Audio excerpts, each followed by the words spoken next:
इस चैप्टर में हमको कार्बन के बारे में ही ज्यादा पढ़ना है। आप सब लोग जैसे कि मेटल और नॉन मेटल पढ़ चुके हो, तो कार्बन उनमें से कौन है, मेटल है कि नॉन मेटल है? तो carbon is a non metal. अब जो ये कार्बन एक नॉन मेटल है, यानी ये इलेक्ट्रॉन, अब इसकी बैलेंसी वगैरह हमको पता होनी चाहिए, तो उससे भी पहले हमें ये पता करना है कि कार्बन का मीन क्या होता है। तो कार्बन जो वर्ड है वो लैटिन वर्ड से ड्राइव है, जिसका नाम है कार्बो। लैटिन वर्ड नेम है कार्बो। इस कार्बो का मीनिंग होता है कोल, कोयला, जिसको आप नॉर्मली बोलते हो। यानी carbon drive from कार्बो, that is a Latin word, और उसका मीन क्या होता है, कोल। आपको अर्थ की क्रस्ट में, अर्थ क्रस्ट में जो कार्बन होता है वो पाया जाता है 0.02%, और वहीं अर्थ के एटमॉस्फेयर में कार्बन का जो परसेंटेज है, अर्थ के एटमॉस्फेयर में कार्बन का परसेंटेज है 0.03%। ठीक है, यानी अर्थ क्रस्ट में अमाउंट बहुत कम है, एटमॉस्फेयर में भी इसका अमाउंट क्या है, बहुत कम। तो भी ये हमारे डे टू डे लाइफ में कहीं ना कहीं हमारे से रिलेट करता है। कैसे रिलेट करता है? अगर हम बात करें कि इसमें एक पॉइंट दिया है, what is organic compounds? The compounds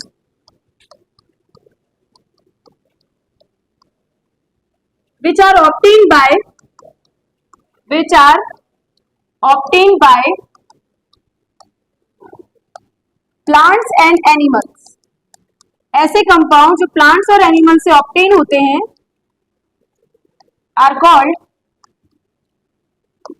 organic compound. कौन से कंपाउंड कहलाते हैं? Organic compound. और प्लांट्स और एनिमल्स में जो मैक्सिमम कंपाउंड पाए जाते हैं वो किसके होते हैं? कार्बन के। तो इसलिए इनको and also called carbon compound. आप अपने डे टू डे लाइफ में कितने भी एग्जाम्पल ले लो, एग्जाम्पल क्या ले रहे हो, लाइक आपका ग्लूकोज ले लो, उसमें भी क्या पाया जाता है? कार्बन। एलपीजी गैस, वो भी किससे बनी है? कार्बन के कंपाउंड से। इसके अलावा आप किसी भी पेपर यानी प्लांट का प्रोडक्ट है, उसको बर्न करोगे तो हमेशा इसका सिग्निफिकेंस होता है कि कोई भी कार्बन के कंपाउंड, एनी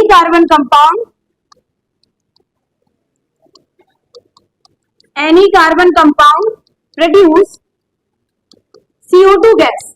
कौन सी गैस? On burning. जब हम किसी भी कार्बन के कंपाउंड को बर्न करते हैं तो वो कौन सी गैस प्रोड्यूस करता है? CO2।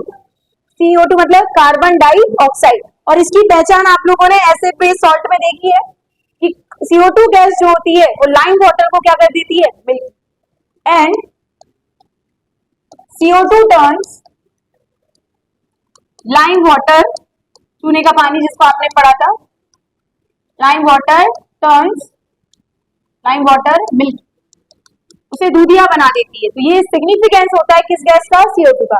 जैसे आप लोगों को पढ़ा था एसिड बेस में कि जब भी कोई एसिड मेटल से रिएक्ट करता है तो कौन सी गैस रिलीज करता है? हाइड्रोजन, जिसका सिग्निफिकेंस कौन सा साउंड था? Pop sound.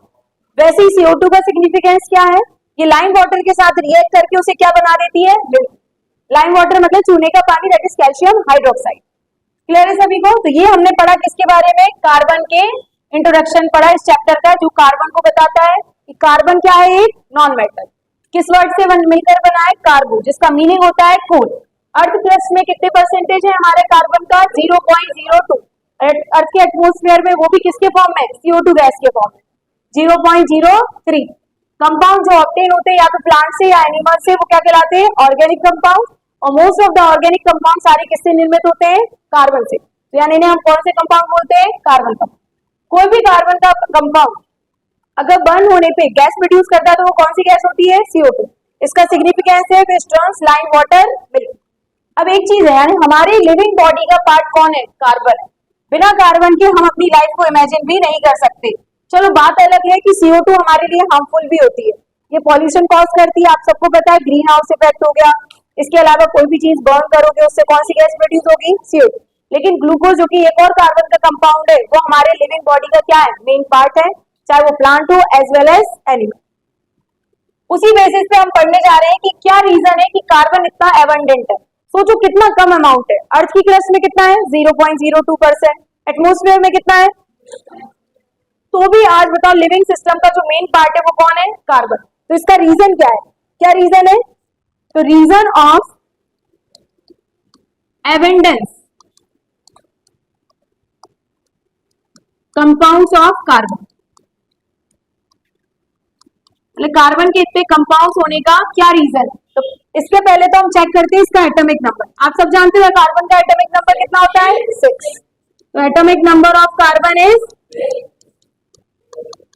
इसका अगर मैं इलेक्ट्रॉनिक कॉन्फ़िगरेशन लिखूं तो क्या होगा, इलेक्ट्रॉनिक कॉन्फ़िगरेशन के शेल में कितने इलेक्ट्रॉन होंगे, ये आप लोगों ने 9th क्लास में सीखा है वरना। के में आते हैं 2 और एल में कितने आएंगे 4। तो लास्ट शेल में कितने इलेक्ट्रॉन है 4, यानी ये 4 इलेक्ट्रॉन ले लेगा या 4 इलेक्ट्रॉन दे देगा, जिससे इसका ऑक्टेट क्या हो जाएगा पूरा। आपको पता है जितने भी आपने अभी तक एलिमेंट्स पढ़े, चाहे वो मेटल हो, मेटलॉइड्स हो, नॉन मेटल हो, उसमें कार्बन सबसे ज्यादा बैलेंस ही रखता है। डी ब्लॉक के एलिमेंट को अभी अपन स्किप कर रहे हैं, उनके अलावा लाइक एस और पी आप लोग आगे फर्दर पढ़ोगे 11th क्लास में कि क्या होता है एस पी ब्लॉक। लेकिन अगर हम बात करें हमारे सोडियम की वैलेंसी कितनी होती है 1, वहीं मैग्नीशियम की कितनी होती है 2, एल्यूमिनियम की कितनी होती है 3, वहीं अगर हम बात करें नाइट्रोजन की कितनी होती है 3, क्लोरीन की कितनी होती है 1, इसके बाद हमारी अदर ऑक्सीजन की कितनी होती है 2, मतलब किसी की भी 3 से ज्यादा नहीं पाई गई थी। लेकिन सिर्फ कार्बन की फैमिली ऐसी है जिसकी वैलेंसी कितनी होती है 4। सिलिकॉन, वही फैमिली बात हो रही है ना, कार्बन की फैमिली में सिलिकॉन भी उसका ही मेंबर है, कार्बन, सिलिकॉन, जर्मीनियम। तो ये इन सब की बैलेंसी कितनी होती है 4, जो कि मैक्सिमम बैलेंसी शो कर रहा है। तो यानी इसका एक रीजन तो क्या हो गया टेट्रा बैलेंसी। क्या है इसका एक रीजन, टेट्रा मतलब होते हैं 4, क्या होते हैं, तो कार्बन की बैलेंसी 4 है, जो कि मैक्सिमम बैलेंसी होने के कारण ये इतना एबंडेंट है, क्योंकि ये बैलेंसी कितनी रख रहा है 4, यानी ये कितने बॉन्ड बना सकता है 4 बॉन्ड्स बना सकता है, जिसके कारण ये क्लोरीन से, हाइड्रोजन से, सबसे ये बॉन्डिंग कर सकता है। तो पहला रीजन क्या है टेट्रा वैलेंसी। दूसरा रीजन है सेल्फ कॉम्बिनेशन। कौन सा रीजन है दूसरा, सेल्फ कॉम्बिनेशन का एक और नाम है कैटेनेशन।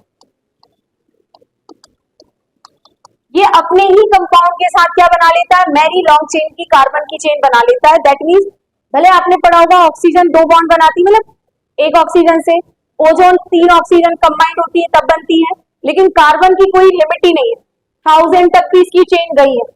कुछ तो आपको अभी पढ़ना है 10 तक, तो यानी कार्बन अपने ही कंपाउंड के साथ सेल्फ कंबाइंड होने की कैपेसिटी रखता है।